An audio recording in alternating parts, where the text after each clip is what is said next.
بسم اللہ الرحمن الرحیم۔ السلام علیکم، آپ دیکھ رہے ہیں الف نیوز اور میں ہوں آپ کے ساتھ ماجد علی۔ شامل کرتے ہیں آج کی online headlines. Paris میں مظلوم فلسطینی عوام کی حمایت میں زبردست مظاہرہ۔ فرانس کے ہزاروں کی تعداد میں عوام نے دارالحکومت پیرس میں فلسطینیوں کی حمایت میں مظاہرہ کیا۔ مظاہرین نے جنگ بندی کا مطالبہ کرتے ہوئے ہاتھوں میں پلے کارڈ اٹھا رکھے تھے۔ امریکہ اور چین آمنے سامنے۔ ایک امریکی عہدیدار نے اعلان کیا ہے کہ امریکی فوج چین کے مقابلے میں دفاعی حکمت عملی کے تحت انڈو پیسیفک میں کم دوری پر مار کرنے والے اپنے میزائل تعینات کرنے کا فیصلہ کیا ہے۔ امریکی فوج کی Indo Pacific command ground force کے ترجمان نے جاپانی خبرساں ادارے سے گفتگو کرتے ہوئے کہا ہے کہ اس علاقے میں یہ میزائل سن 2024 میں تعینات کیے جائیں گے۔ اسرائیل سے مذاکرات۔ حماس نے دو ٹوک اعلان کر دیا۔ حماس نے دو ٹوک اعلان کر دیا ہے کہ اب جب تک اسرائیل تمام فلسطینی قیدیوں کو رہا نہیں کرتا اور بمباری روک نہیں دیتا تب تک مذاکرات نہیں ہوں گے۔ الجزیرہ کی رپورٹ کے مطابق حماس کے ایک اہلکار نے بتایا کہ قیدیوں کے تبادلے پر مذاکرات اب ختم ہو چکے ہیں اور یہ اس وقت تک دوبارہ شروع نہیں ہوں گے جب تک اسرائیل حملہ بند نہیں کر دیتا اور تمام فلسطینی قیدیوں کو ہمارے حوالے نہیں کر دیتا۔ دوسری جانب اسرائیل نے بھی دوحہ قطر میں اپنی موساد کی مذاکراتی ٹیم کو اسرائیل واپس آنے کا حکم دے دیا ہے۔ حماس اور اسرائیل کے درمیان جنگ بندی کے لیے عالمی سربراہان پھر متحرک۔ حماس اور اسرائیل کے درمیان جنگ بندی کے لیے ایک بار پھر عالمی سربراہان متحرک ہو گئے۔ غیر ملکی میڈیا کی رپورٹس کے مطابق فرانسیسی صدر ایمانوئل میکرون آج قطر کا دورہ کریں گے اور امیر قطر سے ملاقات میں جنگ بندی اور غزہ کی صورتحال پر تبادلہ خیال کیا جائے گا۔ فرانسیسی صدر نے خبردار کرتے ہوئے کہا ہے کہ اسرائیل کی جانب سے حماس کو ختم کرنے کا مقصد ایک دہائی تک جاری رہنے والی لڑائی کا سبب بن سکتا ہے۔ اسرائیلی فوج دھوکے بازی پر اتر آئی۔ امریکی میڈیا نے پول کھول دیا۔ اسرائیلی فوج دھوکے بازی پر اتر آئی۔ شمالی غزہ سے نقل مکانی کرنے والوں کو محفوظ راستہ دکھایا۔ مہلت کے دوران نہتے فلسطینیوں پر بارود برسا دیا۔ خواتین اور بچوں سمیت 250 فلسطینی راستے میں ہی شہید ہو گئے۔ غزہ پر اسرائیلی بمباری سے شہید فلسطینیوں کی تعداد 2670 ہو گئی۔ 9500 سے زائد فلسطینی زخمی ہو گئے۔ اسرائیلی فوج نے جنگ کا دائرہ بڑھانے کا اشارہ دے دیا۔ اسرائیلی فوج کے ترجمان نے جنگ کا دائرہ کار وسیع کرنے کا اشارہ دے دیا۔ ترجمان ڈینیل ہیگاری نے اپنے بیان میں کہا ہے کہ مشرق وسطیٰ میں جہاں چاہیں گے حملہ کریں گے۔ اسرائیلی فوجی ترجمان کا کہنا ہے کہ اپنے اطراف نگاہ رکھتے ہیں اور اپنی سیکیورٹی کے لیے تیار ہیں۔ ایرانی وزیر خارجہ کی قطر میں حماس چیف اسماعیل ہانیہ اور امیر قطر سے ملاقات۔ ایران کے وزیر خارجہ حسین امیر قطر کے دارالحکومت دوحہ پہنچے جہاں ان کی حماس کے پولیٹیکل بیورو کے سربراہ اسماعیل ہانیہ سے ملاقات ہوئی۔ اس موقع پر غزہ میں جاری اسرائیلی حملوں اور حماس کی طرف سے شروع کیے گئے طوفان الاقصی آپریشن پر تبادلہ خیال کیا گیا۔ حماس کے سربراہ اسماعیل ہانیہ نے اس موقع پر اس عزم کا اظہار کیا کہ مزاحمت کاروں کے اہداف مکمل ہونے تک جنگ جاری رہے گی۔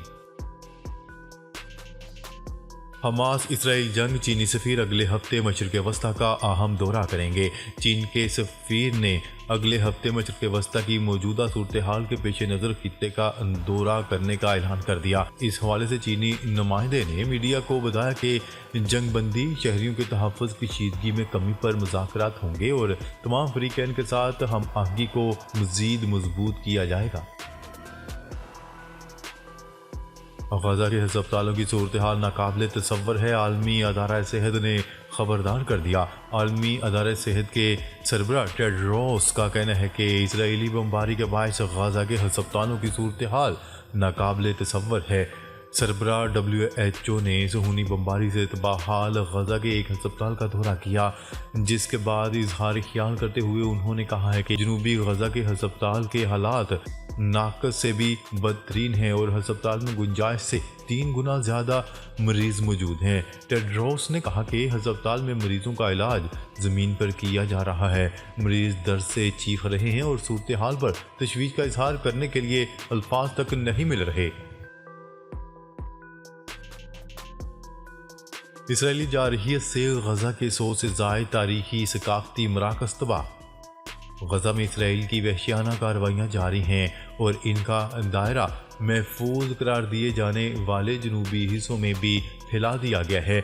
58 روز سے جاری ان کارروائیوں کے دوران اب تک 16,000 سے زائد فلسطینی شہید ہو چکے ہیں، جبکہ ہزاروں زخمی ہیں۔ اسرائیلی جارحیت سے ہزاروں گھر بھی تباہ ہو چکے ہیں، مگر اس کے ساتھ ساتھ خطے کے قدیم ثقافتی مقامات کو بھی شدید نقصان پہنچا ہے۔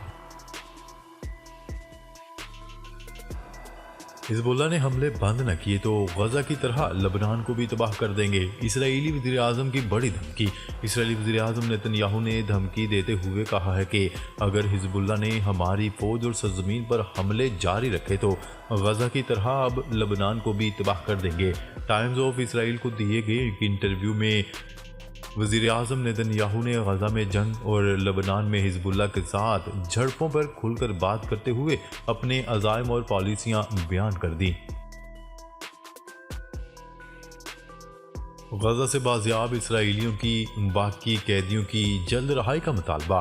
چند روز قبل غزہ میں حماس کی طرف سے رہا کیے گئے اسرائیلی قیدیوں نے ہفتے کے روز ایک عارضی جنگ بندی کے خاتمے کے بعد بقیہ قیدیوں کی فوری رہائی کا مطالبہ کر دیا۔ ہزاروں لوگ تل ابیب میں اسرائیلی وزارت دفاع کے ہیڈ کوارٹر کے سامنے جمع ہوئے۔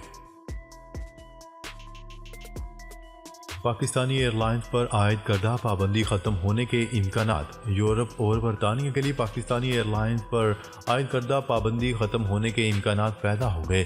یورپی ایوییشن ایجنسی نے قومی ایئر لائن PIA اور CAA کا آن سائٹ سیفٹی آڈٹ مکمل کر لیا، جبکہ یورپی ایوییشن ٹیم آڈٹ مکمل کرنے کے بعد پاکستان سے روانہ ہو گئی۔ PIA سمیت پاکستانی ایئر لائنز پر یورپ اور برطانیہ کی پابندی ختم ہونے کے امکانات روشن ہو گئے۔ نیوزی لینڈ کے تعلیمی اداروں میں موبائل فونز کے استعمال پر پابندی عائد۔ نیوزی لینڈ کی حکومت نے اسکولوں میں موبائل فونز کے استعمال پر پابندی عائد کر دی۔ نیوزی لینڈ کے وزیر اعظم نے یہ اعلان اس وقت کیا جب وہاں تعلیمی معیار میں کمی دیکھنے میں آ رہی ہے۔ کچھ عرصے قبل تک نیوزی لینڈ کے اسکولوں کو دنیا میں بہترین تصور کیا جاتا تھا، مگر پھر وہاں کے تعلیمی اداروں میں تنزلی دیکھنے میں آئی۔ جرمنی میں شدید برفباری، معاملات زندگی متاثر، سینکڑوں پروازیں منسوخ۔ غیر ملکی خبرسا ایجنسی کی رپورٹ کے مطابق جنوبی جرمنی میں شدید برفباری کا سلسلہ وقفے سے جاری ہے، جس کی وجہ سے معمولات زندگی شدید متاثر ہوئے ہیں، جبکہ پبلک ٹرانسپورٹ بھی روک دی گئی ہے۔ برفباری کے باعث میونخ ایئرپورٹ پر 700 سے زائد پروازیں منسوخ کر دی گئی، جبکہ پبلک ٹرانسپورٹ کے علاوہ ٹرین سروس بھی معطل کر دی گئی ہے۔ سعودی عرب کا تیل کی پیداوار میں کمی جاری رکھنے کا اعلان۔ سعودی خبرسا ادارے نے وزارت پیٹرولیم کے عہدیدار کے حوالے سے بتایا ہے کہ 10 لاکھ بیرل تیل پیداوار میں کمی کے فیصلے پر عمل درآمد جولائی 2023 میں شروع ہوا تھا۔ یہ سلسلہ 2024 کی پہلی سہ ماہی کے آخر تک جاری رہے گا۔ سعودی عرب میں طوفانی بارشوں کا امکان۔ سعودی حکام نے عوام کو خبردار کرتے ہوئے کہا ہے کہ آج کے روز ملک کے مختلف شہروں میں طوفانی بارشوں کا امکان ہے۔ حکام نے یہ الرٹ محکمہ موسمیات کی پیشگوئی کے بعد جاری کیا۔ سعودی حکام نے شہریوں پر زور دیتے ہوئے کہا ہے کہ مزید بارشوں کی پیشگوئی کے حوالے سے خبردار کر رہے ہیں اور ممکنہ سیلابی علاقوں کی طرف نہ جائیں، نیز کھلے پانی میں تیرنے کی بھی کوشش نہ کی جائے۔ رہے کہ مکہ مکرمہ میں ہلکی بارش کی پیشگوئی کی گئی ہے۔ علاوہ ازیں گرد آلود ہوائیں چلنے کے امکانات بھی ظاہر کیے گئے ہیں۔